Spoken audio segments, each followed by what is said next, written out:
We'll keep taking it week to week with Orlando. How much do you stay in touch with Callie? Minimally. Oh, well, this week or overall? Oh, overall all the time. I probably, just generally speaking, talk to him as much as anybody. I'd say my brother and Callie would be the two guys I probably talk to the most. How much does he ask you for advice? First, you obviously you went through it in 2019, and Yeah, it comes up probably over the last 9 months as much as anything, generally speaking. But I think more so it's just two guys that go through similar things, head coaches, and most of the conversations that way. Is this week hard because of the relationship, or is it just part of the game? You're going to match up at some point. Yeah, there's plenty of. I've been through this dozens of times before, where you're playing against people you've coached with before, relatives, or people you're close with, and you can overthink things real fast. So at the end of the day, you watch the tape, you prepare for what you see, and you get ready to roll. But it is kind of different. You did work for it. Is this the first guy that really worked for it, right? I mean, Yeah, I guess you're right. I guess I know you told me you were too young to be intrigued when you get the job. But this is the first game of the Zac Taylor tree. I was just wondering if there's anything with. Did you change your approach at all with pitch after going through so many years with Callie? Did you change your approach at all with pitch, or did you learn anything from? No, I mean I want Pitch to do it how he's most comfortable doing it. So that evolves a little bit, but the structure's the same. The way I approach both those guys has been extremely similar. Obviously, Callie and I did it together for 5 years, and Pitch and I, are getting to that point now in this season where we've got our routine and established that way. And sometimes you forget what the differences were because you get so just down this road with how we do it this year. So I couldn't even tell you what the differences are, but Callie and I had a pretty good thing for those 5 years. Do you allow yourself to peak at playoff possibilities? No, just focus on this one. Is that hard to do? No, it's not hard to do. No, just find a way to win. what did the film show you, Zach, on from Monday night, the second half, in terms of improvement in defense, the way they were tackling, the way you guys got off the field? Yeah, didn't let them be as efficient on those early downs to put us plays. Guys competed, made a lot of one-on-one plays on the ball. Even catch tackles, catch guy immediately on the ground, not a lot of yards after the catch. So I was just overall pleased with the effort level, the attention to detail, and like you said, the tackling was good. What have you learned about Chase Brown over these last 5 weeks as he's had to become fully the guy? Not much different than what we suspected. This was always the intent with Chase, to build up to a workload where we can just try to get him the ball in various ways. Some of it's in the run game. Again, a lot of the pass game is just runs to us, ways to get the ball in his hand. Joe does an excellent job. If you just dial up play actions and can quickly see the defense lift and get the ball to Chase, and we had a big one. I wouldn't say we're surprised by it because this is a player we thought we were drafting. He's done a great job being able to handle the workload that we put on his plate, and just pleased with the progress he's making. How intentional has your guys' game planning of finding new ways to throw it to him? I mean, you have him running slants, you have him running the go ball. It seems like you guys are really trying to expand him in the passing game. Yeah, I was too tight on the go ball. That was my fault. I'm still mad about that, so thanks for bringing that up. But I was on the 19-yard line. I need to be on about the 29-yard line. But he's done a really good job with his hands, I think, in the pass game. So that allows the flex, expect him to win and catch it and get the conversion. And, I think that's a big improvement from last year for him. And he's really taken that to heart. I think we've talked about this before, but in the offseason, I know that he spent a lot of time on that and has done a great job turning that into a weapon for us, which is huge. When you got a back that you can put out there in some known man situations and expect them to win with those backers, that's a really dangerous weapon to have, and he's shown up there. Was this kind of the idea that you had, though, like when you had to shift away from Mixon towards chasing Zach previously, but towards Chase, the idea of a more versatile passing game because of the type of back that you have back there that's giving you so many explosive plays out of just whether it be check downs or some of the other stuff you're doing? Yeah, I think he's fit perfectly with what we want out of that position, and so we can count on him and use him in a lot of different ways. We've intended to do that. Is it, I didn't mean to interrupt, but is it kind of it's the old school West Coast? It seems like your passes or some of these passes are runs. I'm so far removed on what that really means, to be truthful with you, that maybe someone that was in that era, in the 80s and 90s could refresh me and tell whether that was true or not. But to me, that's we've evolved in ways where I don't even know if that is true. You see it as a run, but you see those passes. Yeah, oh, absolutely. Absolutely. There's. You say, oh my God, he threw it 40 Correct. times, he really didn't. Yes, correct. There's plenty of opportunities where you're trying to supplement the run game in various ways, and sometimes the quick passes that are really just block screens on the perimeter, they'll go down as passing yards, so Burrow loves it, but really they're ways to put people in different positions and stress the defense different ways without making the line drop back, protect, making Burrow have to make decisions on protection and reading coverage and just trying to get the ball out quick and get in our playmakers' hands quickly.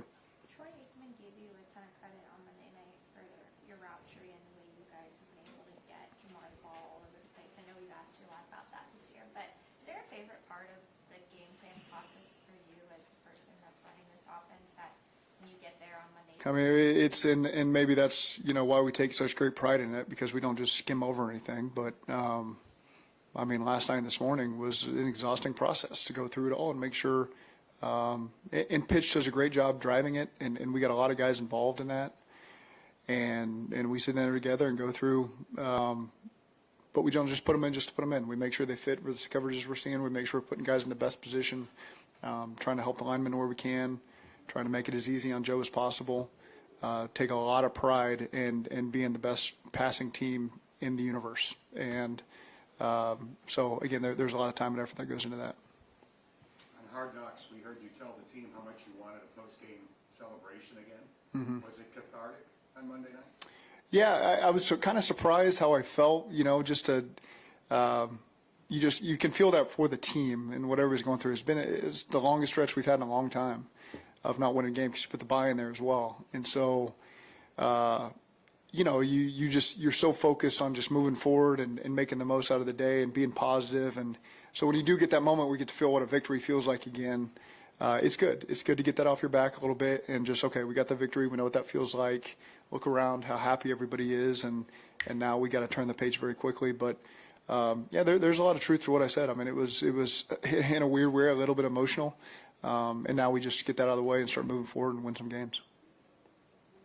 Do you feel like the rest of the team can feel that as well? Not just Yeah, I think. getting it off your chest? No, I think everybody goes through the same thing. When you've lost 3 in a row and it's been a month, it can wear on you, certainly. And again, that's just why I wanted to praise the guys, because all they've done is work. And you wouldn't really know if you were at our practice or in our meetings what our record was, or we were on a 3-game win streak or 3-game losing streak. And I think that's the mark of a good group that approaches the right way. And so again, we just stick with it. We know what it feels like to win again, and now we just got to keep trying to pile those up.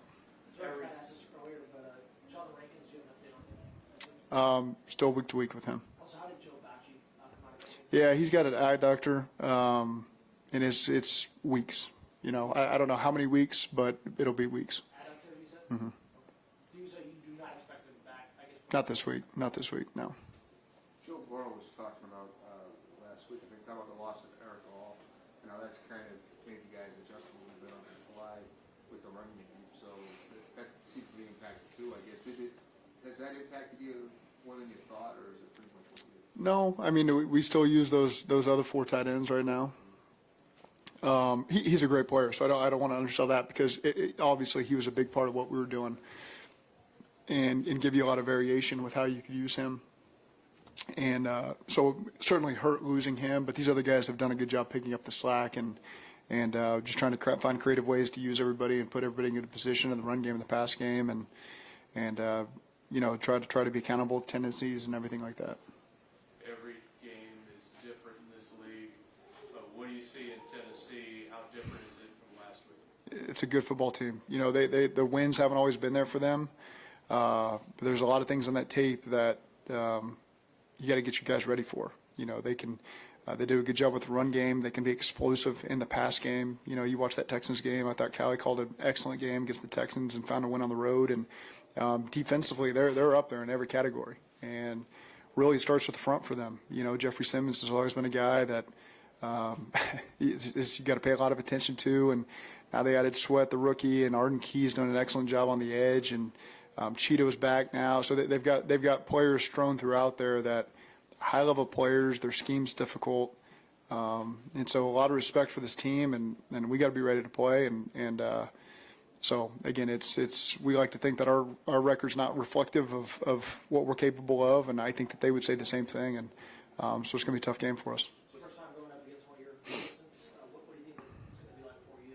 What's that been like for you? Nothing unusual for me. It is a cool moment in pregame to see Callie, and I'm so proud of where he's at and what he's building there. And so again, I'm happy for that, but at the same time, you're able to remove all that emotion and just focus on the Tennessee Titans. And we'll obviously get together briefly before the game starts on the field, but once the game kicks off, that all goes out the window, and you're just trying to find a way to win. How do you think he's doing? How do you think he's doing I know you're biased. Yeah. But just as a guy who went through it. Yeah, I see a team on the rise, certainly, and you've got to start with the foundation of it. And that first year is always difficult. Rarely do you get an opportunity to walk in and take a team to the playoffs and all the pieces are there. And so you can see them working through that. But you watch the tape and there's a lot to be concerned about, on our end. And he's got a really good coaching staff in place. And so, again, it's one we got to be ready for because they'll be ready for us. See a lot of familiar things. You do. I certainly spend more of my time watching the defense. Got to watch the offense too because there's you want to see, and I've watched them over the course of the season as well, just because it's one of the teams I watch because you know what they're doing and why they're doing it, and so try to find creative ways to complement what we do. But you see a lot of good scheme there. What's the first thing you think of when you think about Tyler Boyd? Terrific hands, great awareness, ability to separate, great catch radius, willing to do anything. Can be very flexible in the offense, can move around and will understand it, and obviously he knows this system. And so again, you still see TB making those same plays, and there's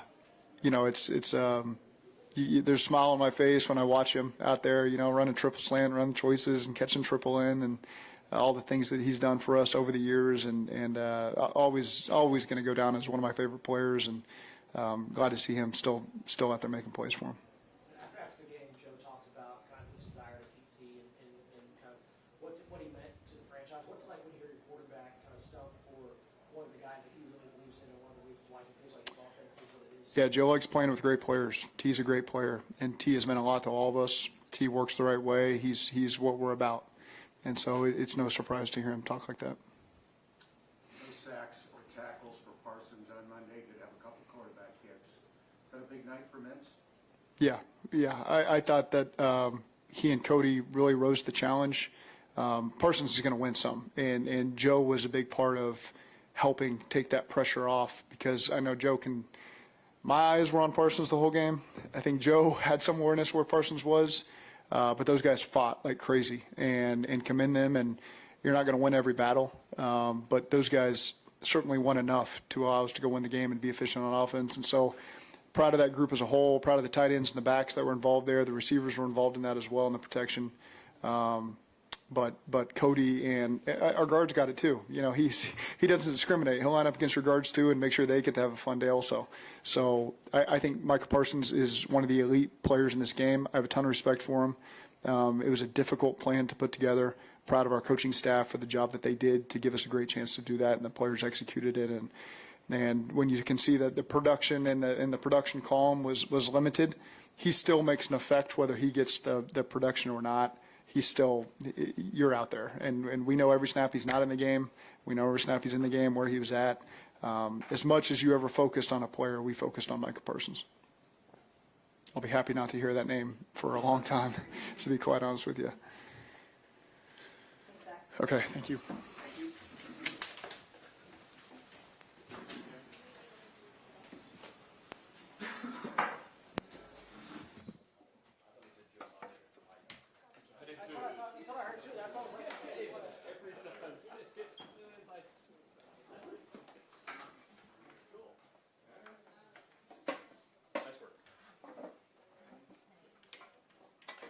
Some really cool shots up there. stay up at night dreaming of press conferences, right? Best part of the job. Yeah.